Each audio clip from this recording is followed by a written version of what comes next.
everybody. Guess what it is? It is a whole month of Live Life. We have been doing this for a whole month. So I'm so excited that you're with me today. Thanks for tuning in. Give a couple of seconds for people to keep tuning in. But yes, like I said, it's a whole month of Live Life. And if this is your first time tuning in, a little bit about what Live Live is it's a place where we get to meet and gather together um, every week at the same time at 7 o'clock on Wednesday. And this week is special because it is just something that I've kind of been waiting to talk about, and this is the perfect time to do it. So again, if you're just tuning in, it's Live Live week 4. I'm really excited, per usual, to jump into what we're talking about.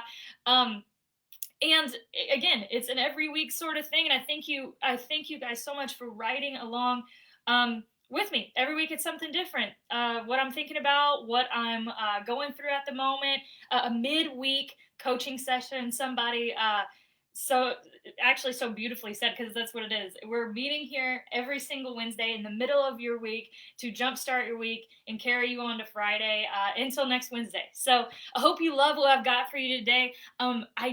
These are short. I forgot to mention these are pretty short, 10 minutes max. So because of that, I am jumping right in. And here's a pretty bold statement. My sister was just laughing at me.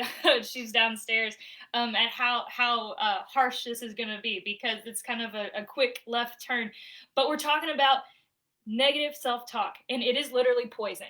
And I know that's brash, and I know that's really upfront. I know that's a lot, but it is poison to your soul. Negative self-talk is the worst, and I can tell most of my clients that I work with, most of the people that I interact with deal with this on a regular basis. And we're going to talk through a little bit about what it looks like to live a life when you are engaging in that negative self-talk.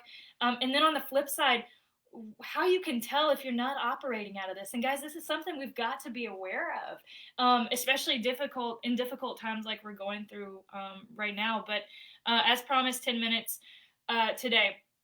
And so I learned a lot about negative self-talk ever since I was little. I grew up as a really afraid kid, with a lot of anxiety. And with anxiety and with that comes a lot of self-deprecation from a really, really early age. It was almost embedded in me from having these experiences as a child. I could constantly tell myself, you're not good enough. You're not brave enough. That one was the worst. You're not brave enough. You're not good enough. You're not smart enough. And as I got older, and especially in the line of work that I'm doing now, I've had a lot of awareness around, hey, where is this coming from? What kind of started this? And I'll tell you, and we could do a whole other session on this at a later time, but I'll tell you as a broad stroke, it comes from fear. Negative self-talk is fear. It's fear-driven. And, honestly, I've lived most of my life in fear and viewing life through a lens of fear.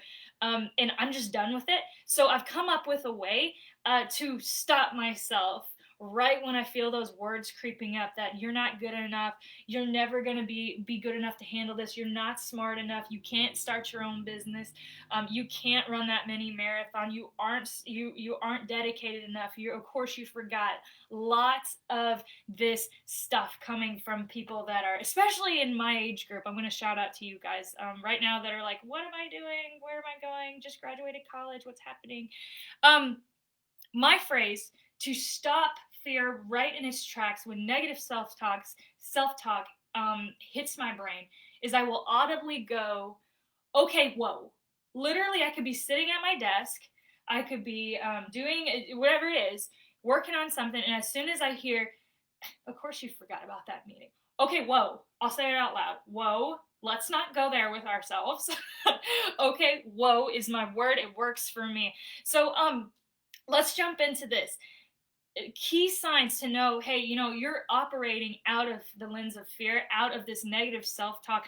And another way I'll talk about it is you're not operating out of a place of self-worth. So how do you know? Here are some signs, and I've got a bunch of them bullet pointed out, so I'm going to look over at them.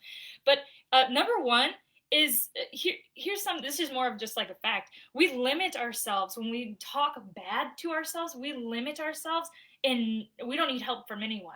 Like a lot of times we're afraid of what people will think, what people will say. No, you've already cut that out. You've already limited yourself before you've even given yourself a chance. We've decided ahead of time that we don't stand a chance. We're defensive. This one is one of mine. I get very defensive if I've been talking bad to myself. Why is that? It's because we don't have any self-worth. When we don't have self-worth, we have to protect ourselves. We have to protect ourselves. It's insecurity.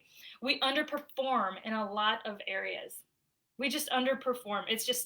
We're preoccupied. Our mind's preoccupied. We're drained because we've been talking crap to ourselves all day. We're uninspired because we've been talking crap to ourselves all day.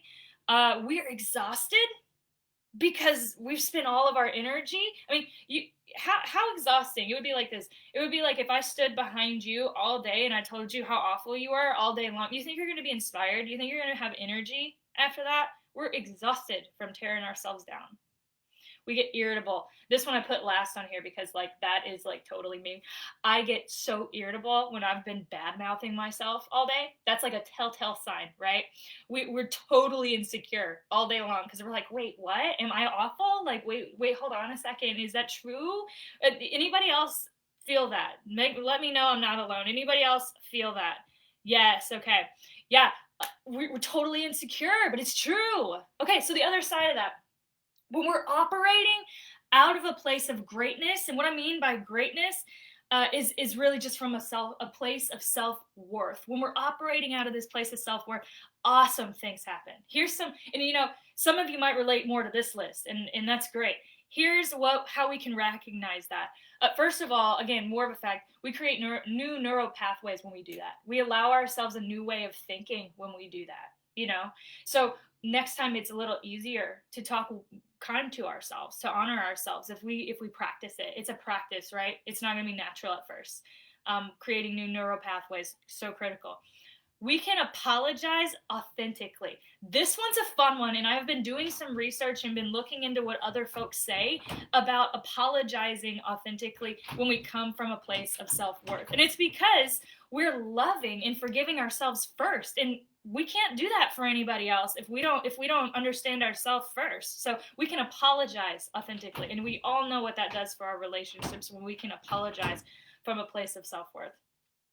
We don't take things personally. One of my personal favorites. We know who we are. That's why we're not taking it personally. We only take it personally if it's insulting something about us that we're unsure about it. How true is that? Super true. I would bank on. So we're not taking things personally. We know who we are. We have room for forgiveness for ourselves, just like we create it for other people. It's about time we treat ourselves the same, right? We can focus if we're talking good to ourselves. We can focus. We aren't so focused on proving ourselves. That's why we can focus. If we're not hyper judgmental of ourselves, we're not hyper focused on the negative on ourselves. We care about our product. That's the last thing. Whether it's a project at work, whether it's a relationship at home, whatever it is, we care about our product, and we energetically are available to be there and be all in. We've let go of judgment. So that's what that is. And maybe right now you need an okay, whoa saying. You can borrow mine. It's not trademarked. You can have it. Okay, whoa. If you start feeling these wheels turn in your head, like you're going to start talking crap to yourself, it's okay. You're human. Welcome. I struggle with it too. I don't know anybody that doesn't struggle with that sometimes, to be honest. The bottom line, when we talk about greatness in ourselves, we aren't elevating ourselves over anybody. I have to be careful sometimes when I say that. We're not elevating ourselves over anybody, but what we are doing, we absolutely are elevating ourselves over our fear-driven narrative that's in our head. We are 100% absolutely here to do that, right? So how can you commit to that this week? Here's my challenge. Here's my challenge. Just be kind to yourself. Be kind to yourself and begin to call yourself out on this stuff. Call yourself out on this stuff. Do it. Okay, whoa. It's awareness. Being kind to yourself. Allowing yourself to be human. The next part, which is the fun part, I love doing this, and I'm not a very confrontational person if you know me, but calling others out lovingly. If you hear, I have a relative, I'm not going to say who it is, I have a relative that goes, really? Really? I would do that? Honestly? I'm so stupid. And what I say in my head when people say that stuff to me, there's more than one, by the way, that says that. It's it's always, how true is that really for you? I'll ask it. How true is that really? And it begins to undo some lies in people's heads. And I mean, oh my gosh, what good that brings is amazing. So call yourself out. And I'll end every session we have together like this. We want, if we want, to intentionally set ourselves up for success in our job, in our home, in our marriages, in our life, whatever it is. You have to be kind to yourself first with your words. Be kind to yourself with your words. Again, if this is your first time tuning in to Live Live, we'll wrap it up in just a second. But if this is your first time and you really struck by our conversation today in the space that we've created here on Live Live, I'm available for coaching, y'all.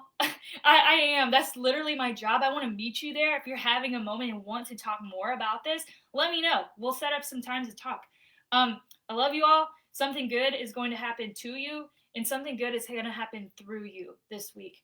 I will see you all next week. Thank you so much.